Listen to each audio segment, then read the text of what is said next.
All right, welcome back everybody. So let's go over some stuff that has been released with this new patch here.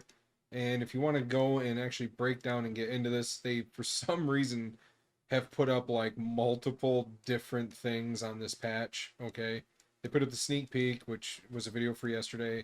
But they did new update version 8.2 for this patch, and then they did the champions, and then more information about soul stones and all that fun stuff.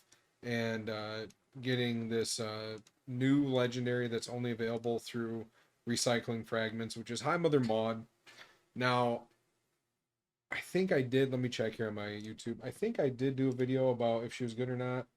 Yes, I did. And she is actually a very solid champion, but again, as Plarium always does, they release things in the stupidest fucking way. To the point where this champion is like a progression champ. She is a big buff version of Doom Priest, but she's not like Tuhanarok, I guess is the best way to put it. Like she's in between. So this is like your progression kind of champ. I probably will find use for her at some point, but to get her is asinine. So as you can see, I have no more shards. Okay, the only shards I have are for champions that you can still get, which is like Saoirse, Quintus, and then High Mother Maud, and then White Queen and Cora, and Fatalis Blade Master. Now I can still get Fatalis, but I won't because he is absolute dog shit, and I don't care that he is limited time, whatever. Here's the thing: we need to not be feeding into this, right? This kind of setup, because this is just going to encourage Plarium to keep being greedy like this.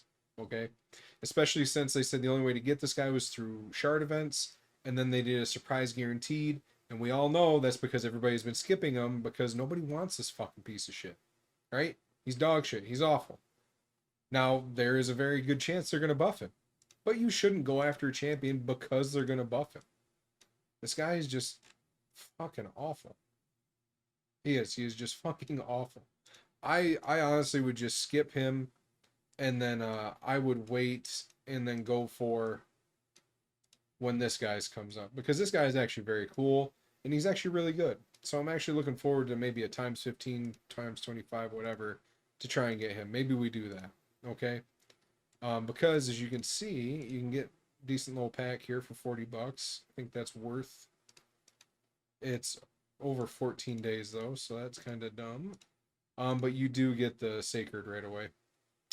But then these special packs, if you guys notice, these keep popping up, right? 70 bucks for 14 Lego tomes and about 4.9 thousand energy. Silver really doesn't matter. This is the better one. This one is dog shit. Okay, I just want everybody to know. This is awful. I've put both of these in the calculator. This one comes up at like a 2.6, and this one's at like a 1.8. This is bad. Okay. But then I've been looking at these special offers, and it's like, okay, we have $80 for 30 voids. That's about par for the course. And then you have $60 for 3 sacreds. Bad. Don't do that. They're $20 a piece. They're not worth that. These, I would, if you buy them, they're like 15 bucks a piece.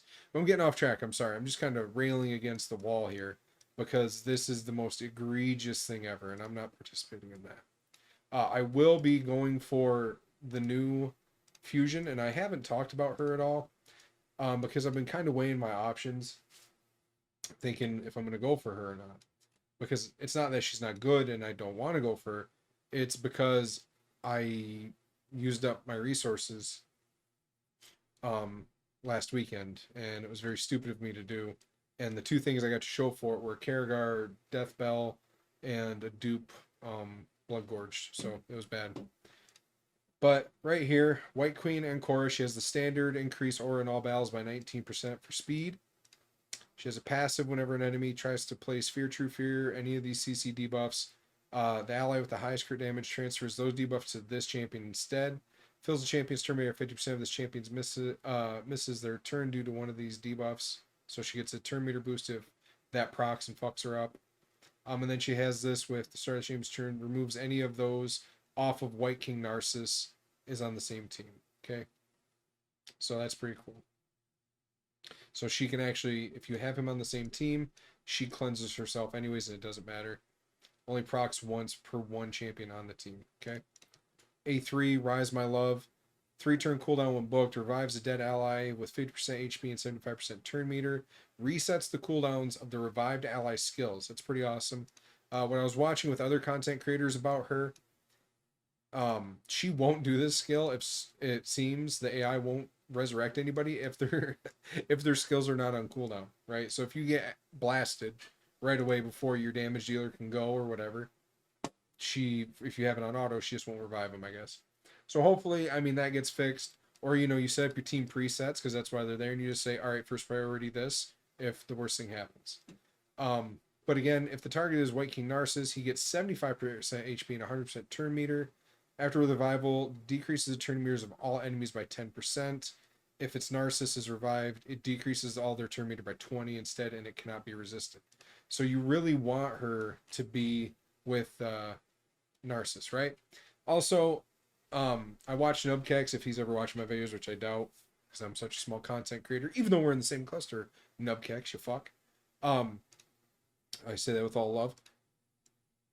I really, it kills me when I hear people pronounce shit wrong. This is the Byzantines, right? This is what their whole thing is based off of, their design. And he did get corrected. People were telling him it's not Egyptian, though I forgive him for thinking that. But this is definitely like, Constantinople, Carthage, Carthage kind of mixture of Roman, going into the Byzantine Empire with, oh shit, who was it? Charlemagne, right? So just a little history heads up there for you. I mean, that's why there's a lot of like Gothic Christian symbology here. Symbology, because I'm fucking retarded. But anyway, sorry, let's get back to this. Shield of Amaria, 3-turn cooldown when booked, increases the shield by 10%.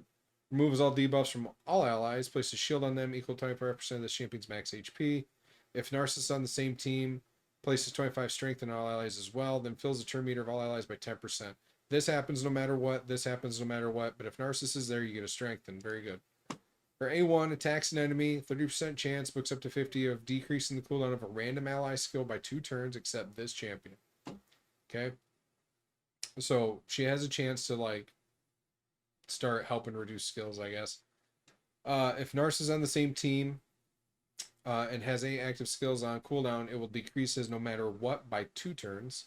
And then on the same team, it has no active skills on cooldown, decreases the cooldown of a random ally skill by 2 turns except him.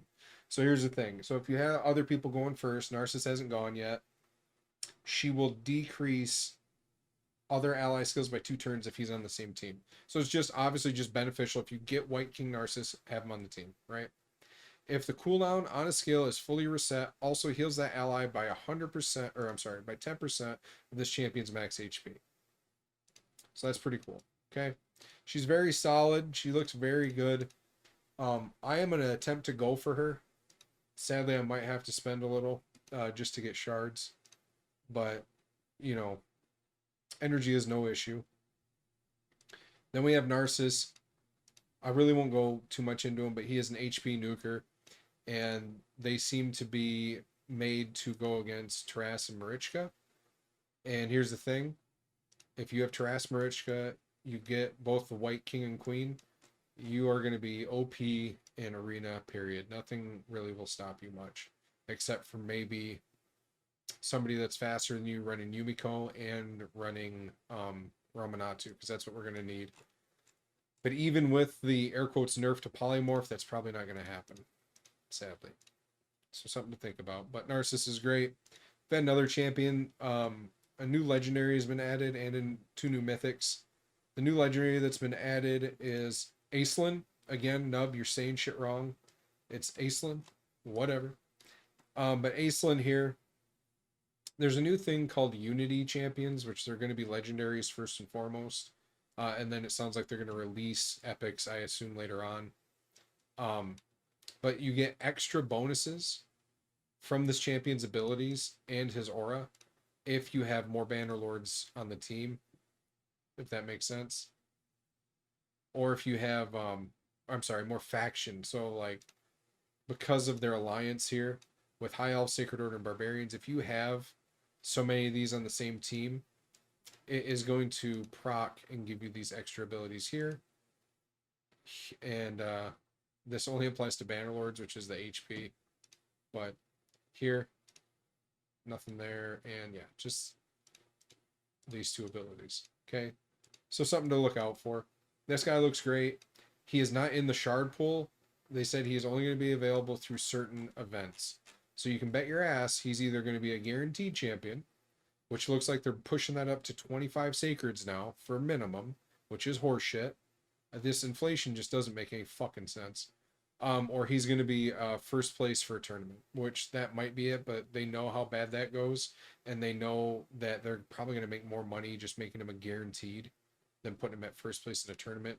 Because if you're in a tournament bracket and you see him there and you're like, oh, I might go for him, and then you start seeing everybody push like crazy, it's going to really make you not do it. So they lose money that way.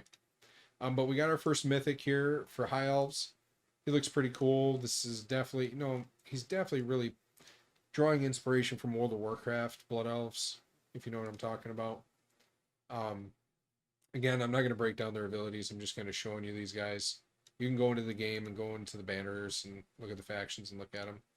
But this guy looks really cool. I like Alaz the Sunbearer. He's definitely got like the Odin look about him. I really wish they would just like taken his right eye out and just be like, yeah, it's Odin. His armor looked great aesthetically. His ambient effects look good. We're gonna switch him over into essentially his nuking ability, and he turns into this giant with a sundered axe. I mean, he is essentially a Carl, but just son of Carl instead of Frost Carl, I guess. But yeah, they look great. Good for them. That's gonna be it for that. Apologize, but now let's get into this. So I had 131 chests out of all of the fragments I threw in. That obviously, if they're allowing you to throw them in, it's because one, you haven't completed them, and you can, and that's the big thing, right? It sounds like they're not going to do any more fragment events to try and help you complete champions at the end of the year, which is sad, but that's just how it goes. So what they're essentially wanting you to do then is, even if you're, and this is actually a good thing, if you are not going to complete and you passively pick up fragments from legendary fusions or epic fusions, they're allowing you to throw them into this and get chests, even though you can only open 10 a week. Now, I don't agree that they should only let you open 10 a week. I think you should be able to open as many as you possibly can. But something tells me that they didn't want the player base to have this legendary right off the bat for some odd reason. I got very lucky. I can even show you guys my poll here. Let's go here. This video is running very long. I do apologize. I got 10 fragments and a Lego tome, a rare tome, bruise, and that was about it.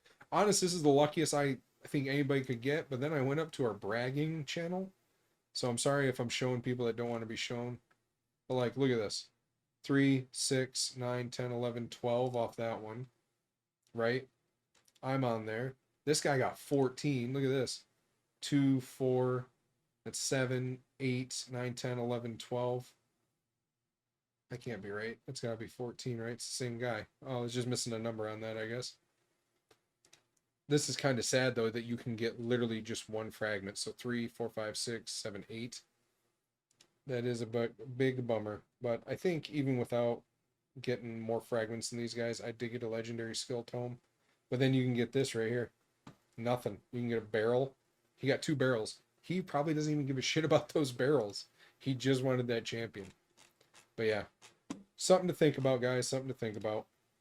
But yeah, like I said, this video is running long. If we go to blessings, we can see that they have been reworked. I don't really want to change my blessing, but emergency heal, this might be the new strat for solo farming, especially with shield accessories. The shields themselves, very small, won't do anything, but when they're broken or expire, if you have champions that have like a lot of HP, or you can pump a lot of HP on, they're going to heal for a shit ton, right, off of this. So things have been changed. Polymorph has been changed to where it activates only once per enemy turn. So my question is, can it react? It sounds like it's going to reactivate or be able to activate again once you go back to that enemy's starting turn, which is bullshit. They should only activate once per combat. That's what it needs to be. Once per combat, and then it's done. No more of that bullshit. This literally has severely ruined the game. This blessing all by itself. All by itself. None of these other blessings have ruined the game. I mean, Brimstone got nerfed because it was too good in PvE situations, which is bullshit. So, it's my 2 cents on that. You guys want to see the strongest Valkyrie in existence? There you go. Here you are. Boom, boom, boom, boom, boom, boom. Isn't that cool? That's my 1 crowning achievement. But alright guys, that's going to be it for the video. Thanks for sticking around. I guess one more thing we can touch on. You now have an 8 times chance to get the souls that you have placed here. Okay, and then there is now a higher chance. Where is it? Right here. Of getting legendary souls. Okay. This went up from like, I think it was like 10 to 30%. Whatever. Is what it is. I think you can get higher chance of getting 6-star souls now as well.